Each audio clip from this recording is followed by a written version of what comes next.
Hello everyone, this is the 20th TESOL Macedonia Thrace annual convention in Thessaloniki, Greece, and here we have with us Gavin Dudney. Hi.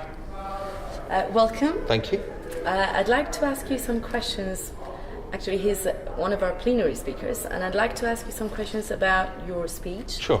But before that, can you tell us some things about where you live and how you got into teaching? And Okay. I did, a long time ago, I did a degree in French and Spanish. And shortly after that, I decided I should go and live in one of those two countries to learn a bit more. So I did what many of my colleagues done, a 1 month course to learn how to be an English teacher. And I got a job in Spain. And I was actually there from 1989 until 2 years ago. Working in a variety of things. I started as a teacher. I then moved into technologies, so self-access centres, an online language school, and then online teacher training. And have you enjoyed it?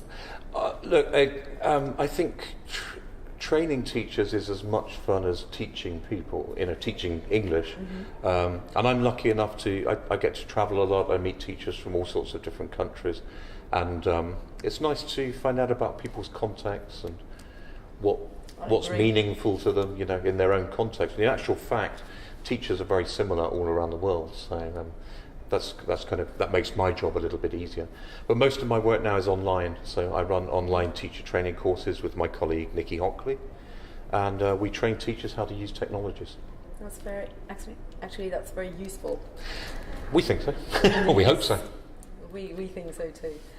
About your today's speech, you're talking about literacies. Yes. Teachers and learners. Yeah. This is both, Could you tell us some things about how the traditional 3 R's have changed as we advance into the digital age?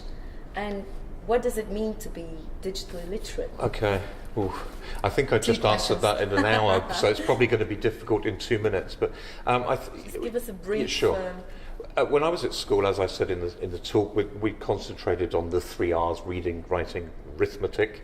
But that was kind of pre the digital age and pre-technology. And now, because technology is so much a part of everyone's life, personal, work, study life, it seems to me that this notion of literacy is actually a much bigger one now. It's not just about reading on paper. It's about interacting with information, so interacting with websites,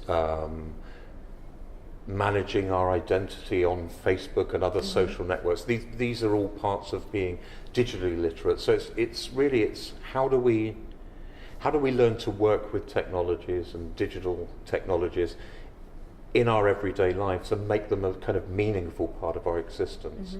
So I did make a distinction between learners and teachers, in the sense that a lot of the learners that we deal with are probably young enough to be very proficient at using gadgets. More than us. Well, much more than most teachers, I think, for a variety of reasons, one of them being age, but not exclusively age.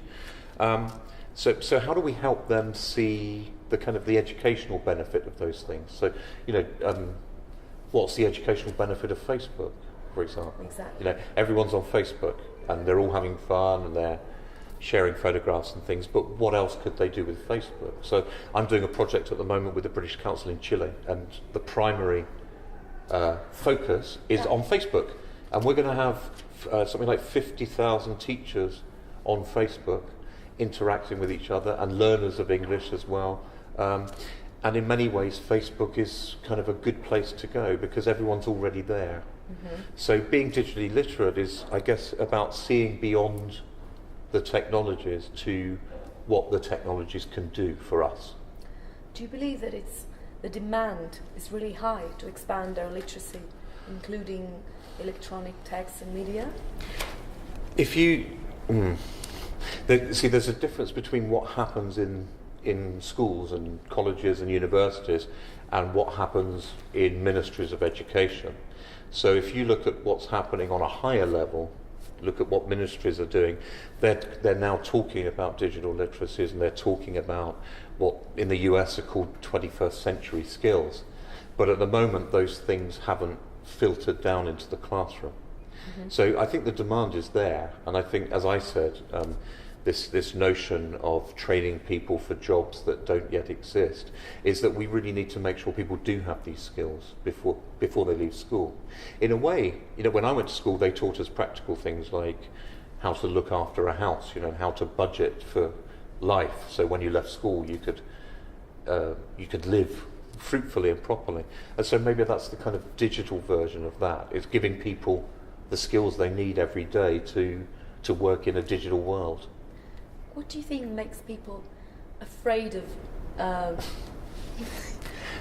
technological development and incorporating it into the classroom? There are all sorts of fears, I think, and a lot of them have a good foundation in something very logical. I think teachers are often afraid because they don't know much about technologies. We don't get much training, so that's one side. There's a well-grounded fear, I think, that the technology will distract from what's happening in the classroom. And that can be counteracted by good use of technology. If the classes are interesting and using technology, then there's no reason that people should be distracted by Facebook.